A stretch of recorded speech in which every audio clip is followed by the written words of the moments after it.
I'd recommend people going and watching this. I think there's some valuable things within this. If you don't know, Canadian films are weird. They're cold. They always have sex in them. 5 maple leaves, a joke nobody will get unless you listen to the whole podcast.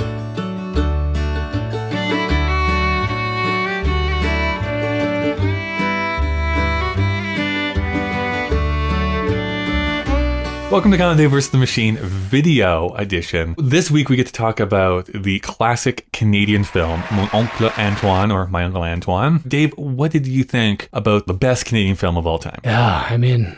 Best Canadian film of all time. It was fine. I think, as we'll discuss, there are 2 elements of watching this in 2021. First is strictly as a film, and the second is learning about all the stuff happening around the making of this thing and in the history of Quebec. On the first front, it was fine. There are moments that are quite well made, and there's other parts you could throw away. As far as second part, learning about Quebec and all the things we weren't taught or that we were taught and completely forgot about, the Francophone experience, particularly through the post-war period into the 70s and 80s. A is fascinating because apparently we're Canadian, but we didn't know that. And B, in reflection of what this director did for this film, it's like unlocking a box and you're like, oh shit, there are secrets in here. But still, it was fine. I think where I end up is similar to you in that I just did not get a lot of the references that this movie is given that a contemporary audience would have known about. Presumably. But more than that, I do think I prefer the second half of this movie versus the first half. There's a lot of setup before we get to the actual, I think, interesting part about this young kid's journey, thinking he is adult enough and then being confronted by death very realistically, like having to go and put someone who is his own age into a casket and bring them back home. That's a very interesting journey. That's where I think it's photographed well. It pulls you through the narrative rather than you're just like watching a faux documentary being made about this small Quebec city. I think as just a viewing experience in a 2021 context, if you don't know a lot of the history about what was going on at the time, the Asbestos Strike that was about to come out, the Quiet Revolution.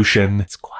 If you don't know much about that, then I think some of the things that this sets up and is obviously referencing is just going to go over your head. For us being in Canada and unfortunately being Anglophone, so we weren't taught some of this stuff, I can only imagine like being in a different part of the world and being like, what? Who? Why is this important? Why are we focusing on this? Total WTF movie. It is an interesting thing that we reflect on the unique experience of Canadian culture and having these sort of 2 halves trying to coexist. It is great learning about the Quiet Revolution and Asbestos Strike and realizing, we have an existential crisis. And this is such a 1971 thing. All of these films seem to be asking you to understand that something tumultuous is happening all around culture and people's experiences. And that's the second half of this movie. The first half is kind of meandering, very documentary. But when the boy sets out on the journey with son oncle, right? His? There you go. Yeah. I Googled it. And face the ideas that he thought he was ready for. That part's quite beautiful and it's really well made, and that part seems to hold up reasonably well. I don't want it to be where I'm saying like don't go watch this movie. I actually would. I'd recommend people going and watching this. I think there's some valuable things within this. There's some great filmmaking, some great acting inside of this. But as far as like the cultural context, I think that is where the hardest part. You might want to do some research before going into the movie just to fully put all that together. I'm going to bring this out again. Weird Sex and Snowshoes. Weird Sex and Snowshoes, the textbook that I got during Kyle's an intro to Canadian autobiography. film class. I don't know if it's even still in print. Maybe you can go and get a copy. I don't know. For the first 25 minutes, I take Dave to school. I talk about a bit of a history of Canadian film, a lot of that filled in by that book, how this fits into the history of Canadian film, where it started, how it has evolved over the time, and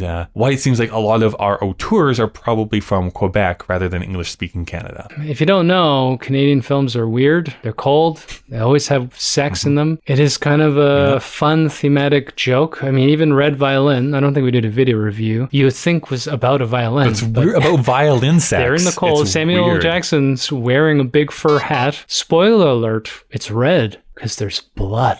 If you want to go see it, if you're Canadian or just interested in Canadian history, go watch it. It's free somewhere. It's on the National Film Board website. Like you can, for free, go and watch this right now. Support the National Film Board. Maybe what we can recommend is do what we did, watch it, then Google what happened in Quebec through the 1940s to the 1970s, and then comment about how I think we're actually dead on. with this one. I don't know if we'll get a lot of hate.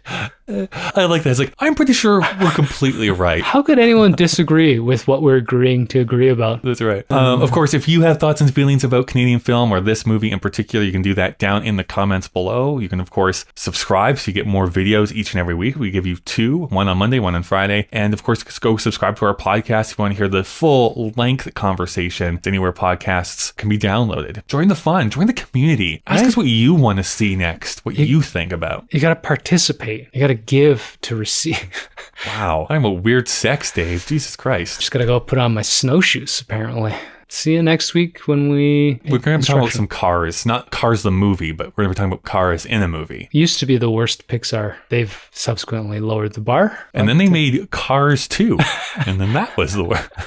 Aren't there 3? Oh, there's 3 of them. Yeah. Oh my God. But for a while, the worst was Cars 2. You can't deny that. Disney.